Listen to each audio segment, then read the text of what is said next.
This has been dramatic. It's been enormous, the level of these strikes. It's believed that, hundreds may have been killed and certainly lots of casualties. The hospitals are overwhelmed. And of course, there's a huge call out for blood donations throughout the country. Wala pang tiyak na bilang, subalit inaasahang tataas pa ang bilang ng mga sibilyang nadamay sa malawakang pambobomba ng Israeli Defense Forces sa iba't ibang bahagi ng Lebanon. Ayon kay United Nations Humanitarian Coordinator Imran Riza, walang tigil sa pagtakbo ang mga ambulansya at gayon din ang mga emergency rescue personnel at humanitarian workers. When strikes hit crowded civilian areas without warning, the consequences are severe, not only in terms of casualties but also on the capacity of hospitals to respond. Punuan na ang mga ospital. Naglabas na rin ng panawagan ang mga ito sa mga posibleng blood donors dahil sa malaking kakulangan ng supply ng dugo.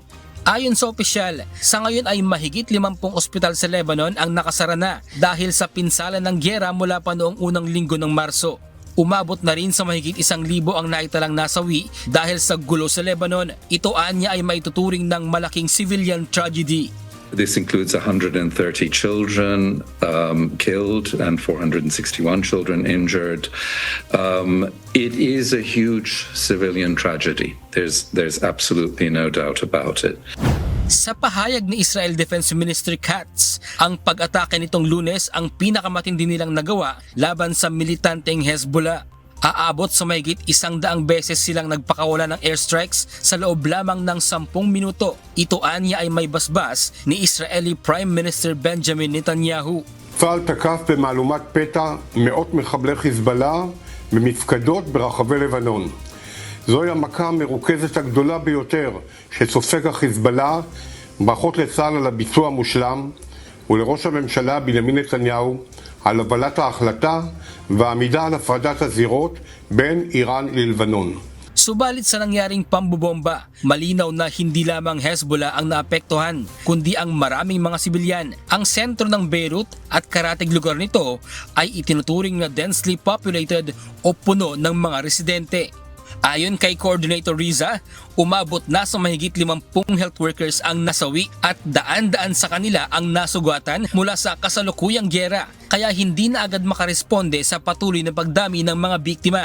Not only are these health workers being killed, but the ability of the health system to respond is also weakened.